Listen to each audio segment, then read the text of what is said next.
Hello everybody, hope you're fantastic and well, and we are back here with the domestic rumour mill, which is obviously a different slant on the international market rumour mill, but I hope you're all, as I've said, doing fantastic and well. If you wouldn't mind slapping a like on the video, subscribe to the channel if you're not already, of course, because we're trying to build. We're on the road to 10k. I think we're on 7.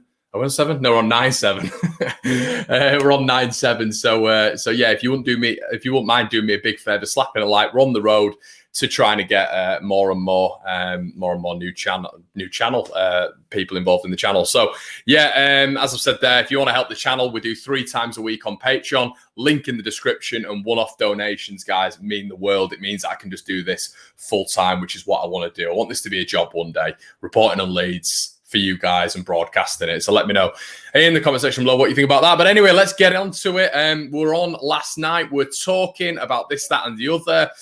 Doing fantastic. Well, hey up, Mark. Hello, Pazuriel.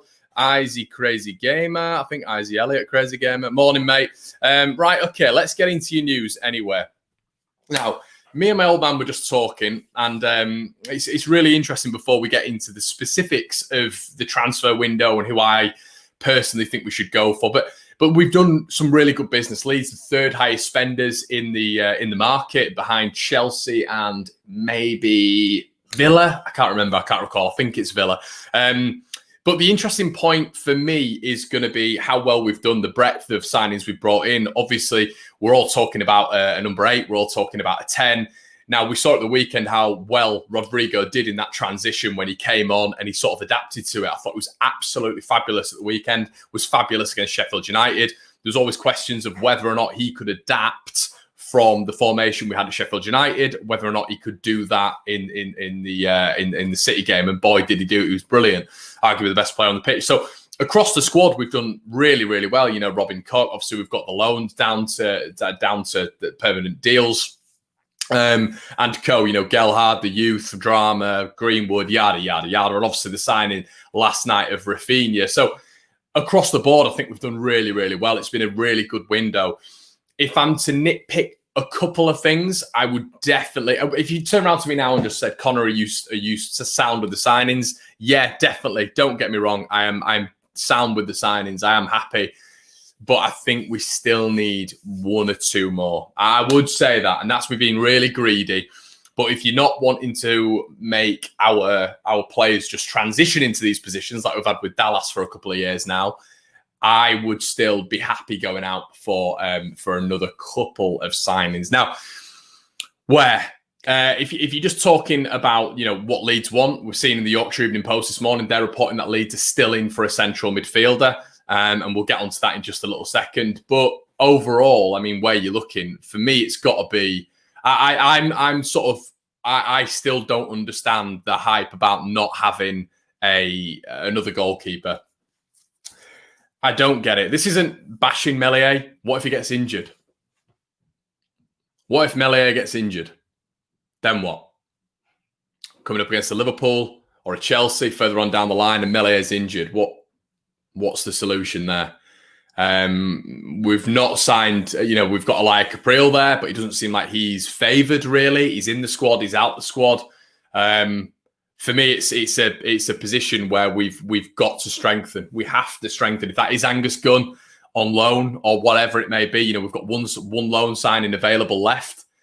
Then we could go for that one. The interesting thing is, I don't know whether or not we are able in this market to be going for Premier League players, or if it's just Championship. Let me know in the comment section below, genuinely, because this is going to be really surprising for me. I don't know if the domestic window means that we don't get Premier League signings. I don't know if that's cut off or whether or not it's lower league signings, obviously, which opens up the market of Brentford and Norwich. So please let me know in the comment section below what your thoughts are on that. I don't know if it is. My dad seems to think that it's cut off Premier League clubs, whereas I was a bit unsure. I thought the domestic market just meant sort of UK based. Really interested to hear what your guys' thoughts are on that. Charlie Brown coming out here and saying just the Championship. So if that is the case, just the Championship, just the EFL, says Rihanna. So that influences things a lot, doesn't it? It influences things massively. It means that our target market is just going to be of the lower leagues, isn't it? Now, you know, I've always liked, for example, David Raya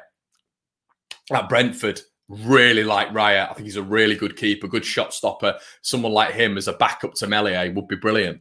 Was bought for a cheap fee from Brentford. Getting him in, I think we'd be able to get him for a reasonable deal as well, just below the Premier League. Clearly can make that step up. Someone like him for me would be a really good acquisition. But, the goalkeeper thing, it does worry me a little bit. Caprile could be an absolute world star. Who knows? And that's maybe the hope of everyone down at Ellen Road, that he is an absolute world beater. He's brilliant, which is great. That essentially means that the club have got so much faith in him, which I love. But the whole transition between Caprile and Kasir can't have Kasir anywhere near the starting lineup. Can't have him anywhere near the starting lineup, especially in the Premier League. Premier League clubs will just completely target him, and we know what happens there. But overall, guys, I'm really positive. We've had a brilliant window. I'm really happy. This is all dependent on if Meslier got injured, which we know can happen in Premier League seasons, especially to goalkeepers. A bad tackle. So, the goalkeeper coming out and parrying the ball. We've seen the attack we saw with Jamie Vardy last week going into the ribs of the goalkeeper by mistake. We've seen Alisson I'll tell you what, that is the perfect example. Liverpool with Alisson out, look, for me, a different team. I think Alisson's kept them in the game against us. He made some brilliant saves as well midweek against Arsenal. The previous game against Arsenal last week, and now he's out the squad. You look at Adrian coming in and their result against Villa. You build from the back. The goalkeeper instills so much confidence. Meslier does that for Leeds. He does that for Leeds. Don't get me wrong. I would worry if he was out. Exactly like John says, look at Alisson. Ryder signed a new contract. Yeah, I get that he signed a new contract, but money talks, doesn't it? But that just depends whether or not Leeds have got enough. Leeds have got enough in the bank to be able to go out and splash the cash on him.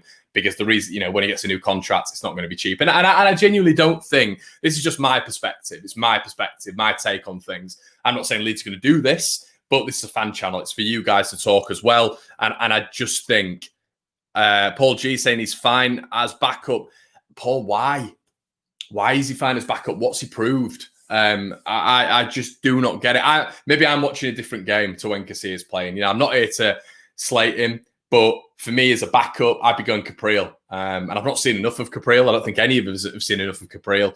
But Kiko Kasir for me cannot be a backup. He can't be a backup. For me, he's just not. He's not in that. He's not on that level. Can Leeds get better than Meslier? I really like Meslier. I think he's a brilliant keeper. I've always said throughout this that he's a top keeper. You look at his performances so far. I really do think he's been solid. Couple of maybe errors here and there, but every keeper makes errors. I think he's brilliant, and we've got him for a snip. He's the number one keeper for me. As I keep saying, it's just that backup that does worry me. It does worry me in case, as I've just mentioned, the key example is Alisson. When he's out of that squad, Liverpool look a different team. People talk about Van Dijk, people talk about Mane. When Alisson is not commanding from the back, when Alisson is not that last point of the opposition's attack, coming up, staring down a tall, competent, brilliant keeper, I think they struggle. I think Liverpool do struggle without him at the back. And I think having that competent number two is a very, very hard thing to find, but it's definitely something for me we could find. Ben Foster says Ginger Ale is a really good shout. Ben Foster, Bobby B, it's a brilliant call that, Kieran Westwood or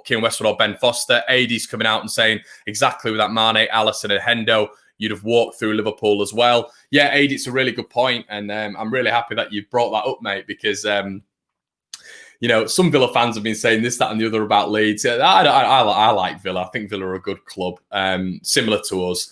But I think, it'd be interesting to see you boys against Liverpool with Hendo, Alisson and Mane in there, wouldn't it? But yeah, Villa did a brilliant job at the weekend. Performance of the weekend, absolutely quality. But yeah, some really good shouts. But Ben Foster's a really good shout because he can play with the ball at his feet. I was speaking to Rich Lee. I've done a podcast with Rich Lee, ex-Premier League goalkeeper, ex-Watford goalkeeper, and he was the initial goalkeeper. And then Ben Foster came in and replaced Rich. Rich was telling me on the podcast, if you haven't checked that out, go check it out. Obviously, In Full Swing podcast, Richard Lee, brilliant podcast. And Rich was just telling me about Ben Foster, his capabilities, how wonderful he is on the ball, passing out with his athleticism. Obviously, he's older now, but what a brilliant head to come in, and a really good replacement who you'd say would fit in for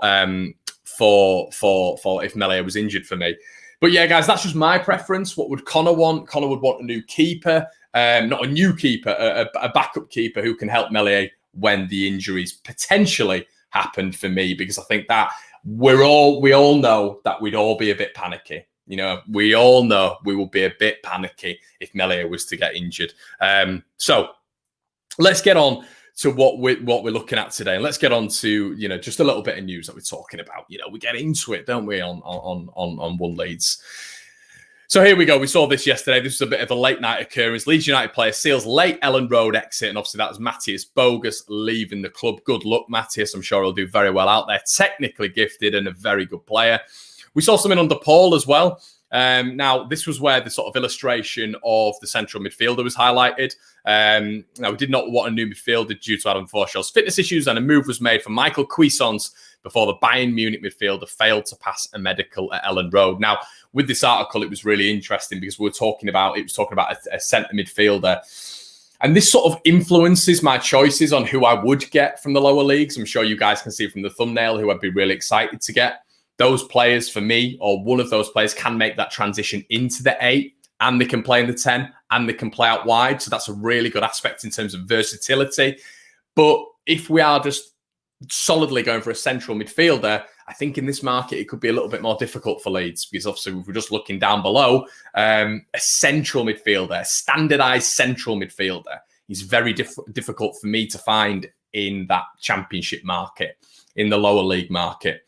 Whereas if you're going a little bit further forward, central attacking midfielders who can come back and still work in that versatility model, where, you know, you can go into a 10, come back into an 8 and still defend, there are quite a few down there for me. Let me know your preferences. Let me know your preferences in the comment section below. Any EFL CM been looked at, Connor? We've not heard anything, mate. We've not heard anything. And even on the mill in the past, how long have we been doing the Rumour Mill now? For like 2 months every day. We've not heard any central midfielder from the EFL, which makes you question Leeds' objectives, Leeds' targets in the market. For me, it just resides at one individual who we're going to get onto in a bit. But with DePaul, that we're talking about, even though this move broke down, Bielsa still didn't give his blessing towards a move for DePaul, as Udinese demanded 36.8 million, according to Fabrizio Romano, for their midfield ace.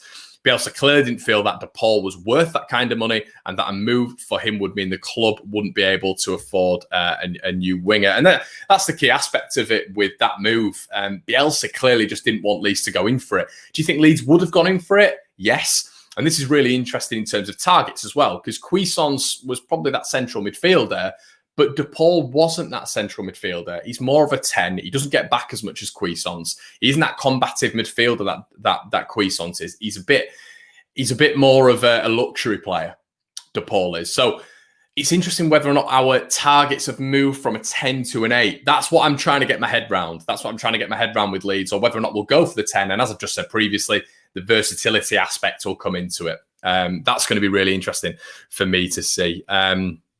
Lewis Cook, says Dan Savage. Yeah, I mean, that's a good shout, Dan. I think Lewis Cook could be, you know, you look at once again his abilities and his capabilities to fit just into this lineup. He'd work hard. I just don't know if Leeds will go back there. It'll be really interesting. We'll definitely see some new targets for me coming in the next 10 days, 10, 11 days, which we wouldn't have expected. Didn't expect Rafinha, didn't expect Llorente, didn't expect Rodrigo. Those came out of nowhere. Gelhardt even. So there's going to be so many left field choices that we've not seen. But it seemed like from the Yorkshire Evening Post standpoint, Leeds are still in for a central midfielder, which is going to be really interesting to see. Neil Dillon coming on it. We need a keeper who is just good with his feet as he is with his hands, and they're not easy to find, Connor. Kiko isn't the best, but he can play with his feet. Great content. And listen, it's a really intelligent content from Neil, and thank you for the compliment, mate. Finding a keeper who's good with their feet is a different mantra. We saw it with Joe Hart when Joe Hart was allegedly good with his feet, but completely exiled by Pep Guardiola at Manchester City. You need to not only be good with your feet, but you need to be excelling with your feet. You need to be excelling at one-on-one saves like we've seen with Ederson. You need to be excelling at claiming the ball from crosses. You need to be excelling with confidence and determination. And all those aspects are so high now for a goalkeeper. Richard Lee was saying on my podcast that you can't drop those levels now if you're at the top tier. And that's what you've got to look at with someone like, Ben Foster, who was suggested, but Ben Foster's been playing at that elite level now for the best part of 10, 15 years. So to adapt him, to mould him into a number 2, I think that'd be really advantageous for Leeds United. Philip as well, coming in with a really good comment here. Buzzing with the business we're doing, which we are not getting away from. The business has been absolutely terrific.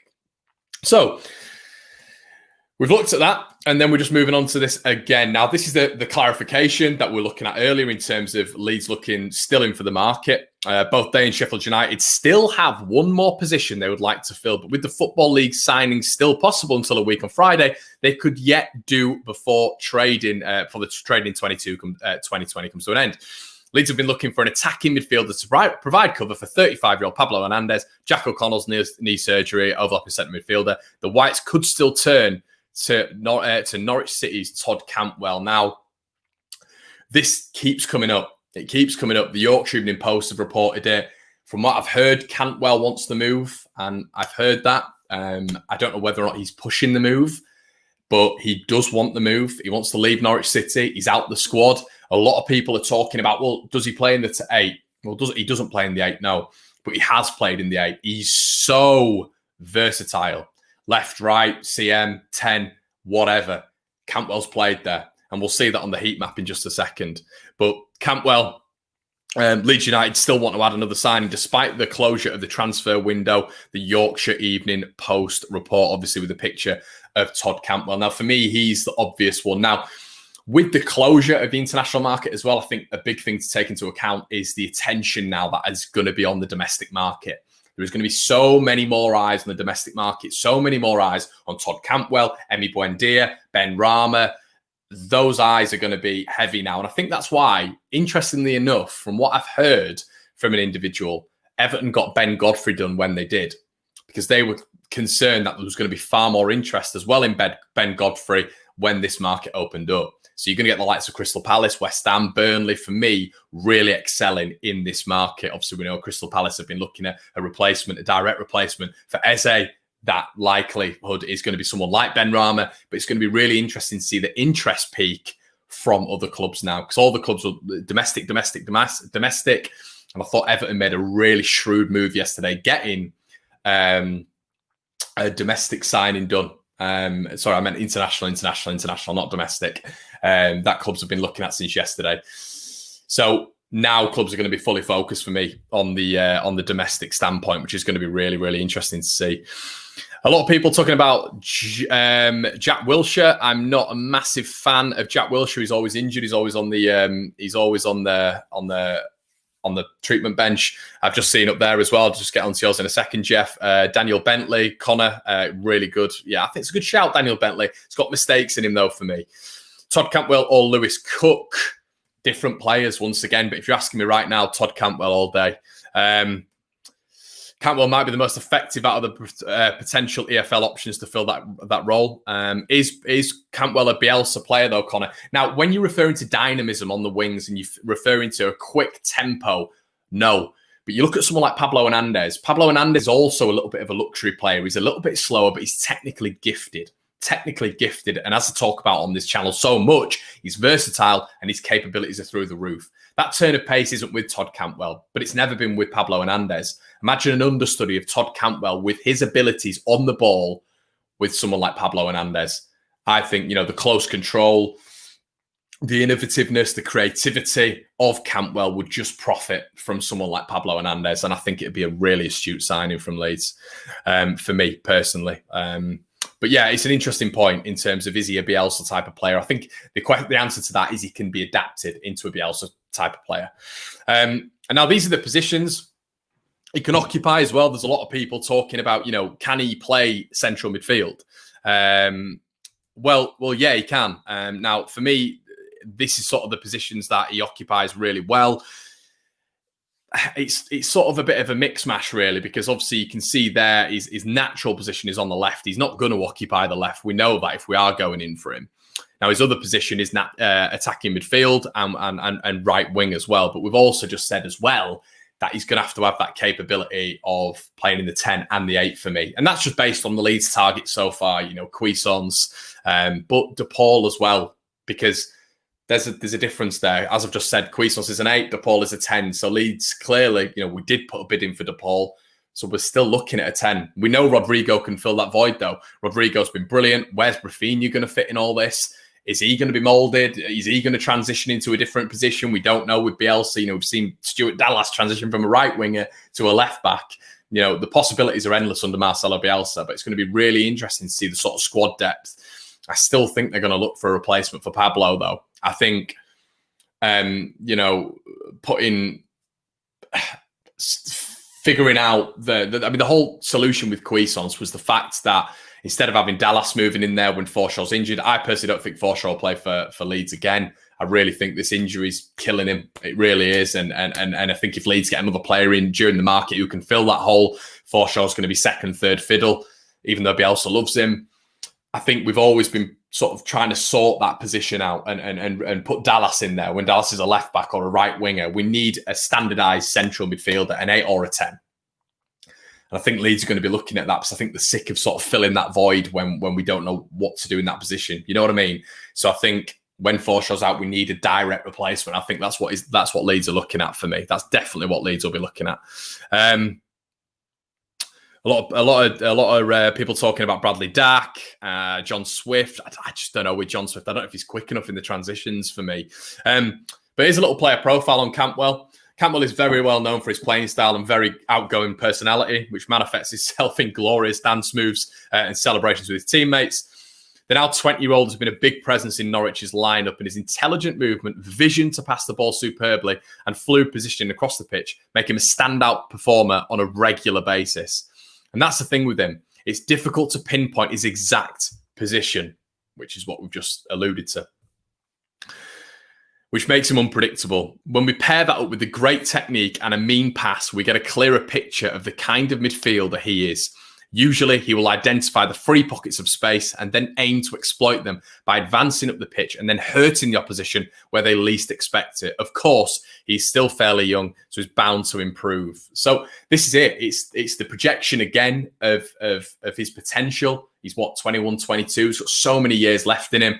You spend 20 million on him now. What's he going to be worth in 5 years? If you're even just looking from a business standpoint with the sell-on value, what's he going to be worth in 5-6 years' time? What sort of player is he going to be? He's going to be an England international if he comes into Leeds, 100%. He's going to be on their spectrum, So bringing a young kid in like that, so much potential. And that description for me, that was just Pablo Hernandez. That was just Pablo Hernandez. And if the Yorkshire Evening Post are right, and Leeds are looking for a sort of replacement for Pablo or someone who can fill that void when Pablo can't, he's perfect. He's absolutely perfect. And for me, he's the one we need to go for. For me, he's the number one target. Obviously, I've said I want a goalkeeper. It's not going to happen, I don't think.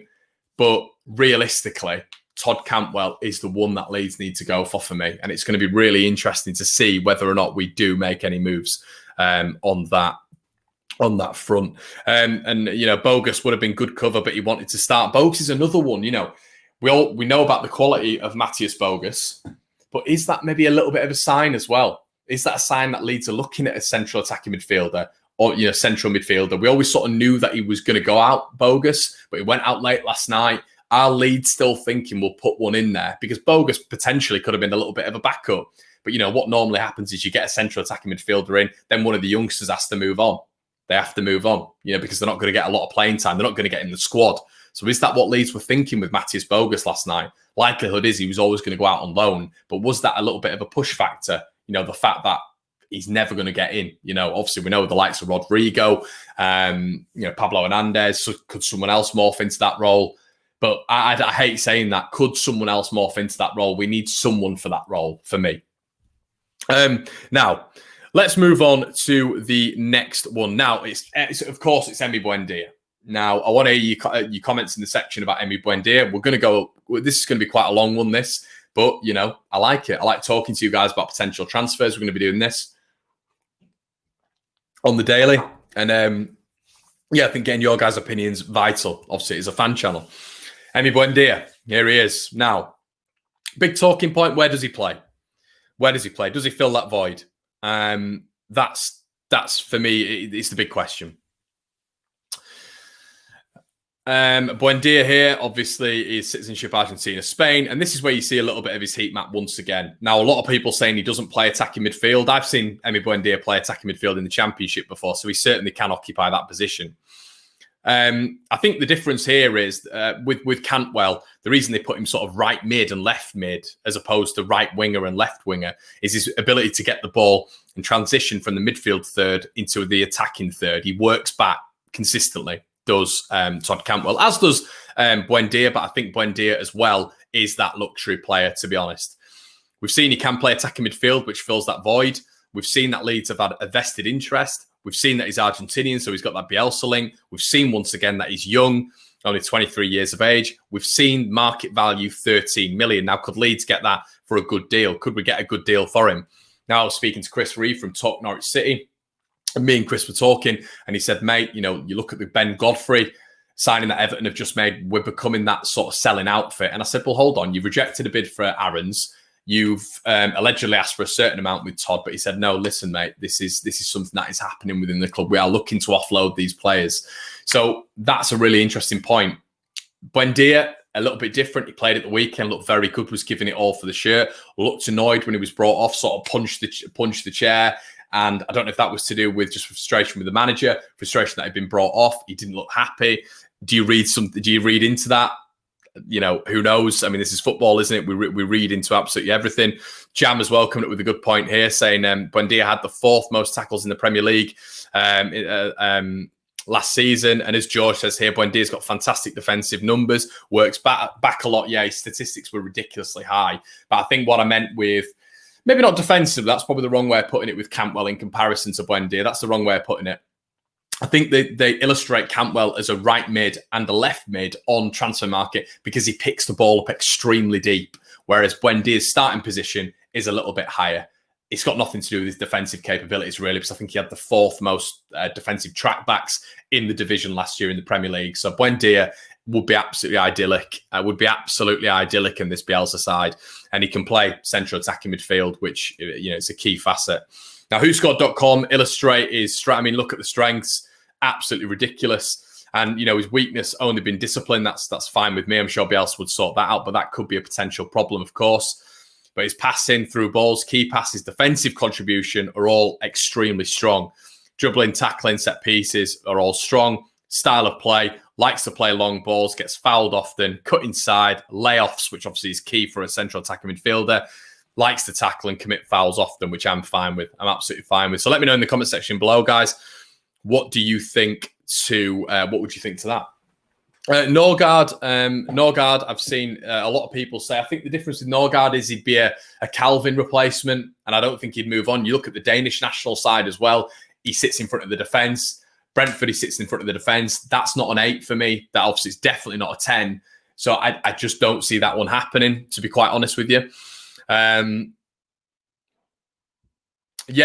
James, we've just spoken about that before, mate. Do you think we need a keeper? I do think we need a goalkeeper and some really good shouts, and you've just mentioned it yourself there. And I think this is why we do this, because I like to get your guys' opinion. When looking at it, I think Ben Foster's a really solid shout. Very good with his feet. We've spoken about it before. If you missed out, you can always go back on the video. But let's move on to the next one. It's this man, isn't it? It's got to be this man, Saeed Benrahma. Now, the difference here, the big differential for me and Saeed Benrahma, not a cam for me. Not a cam. Left wing, right wing. That's where he's most dangerous. Taking players on, drop of the shoulder, low centre of gravity, step over left, step over right, jinking left, jinking right. A wonderful player in his own right. Will we get this one over the line? Not for me. I think he will go to a club. I reckon he'll go to somewhere like Palace as sort of. But then you look at Eze, central attacking midfielder, naturally. So would Benrahma be that direct replacement for him? That would illustrate he's a central attacking midfielder. Eze could also play out wide. So is that what Palace are looking at? Who knows? But naturally, as a football player, his ability, he would be wonderful in this Leeds lineup. You look how much Ollie Watkins went for. Brentford illustrated at the start of the window. They'd want something comparable for both players in their own individual rights. Watkins went, for 33 million plus add-ons. If they're looking at that for Benrahma, I cannot see that happening. I cannot see there's too much money.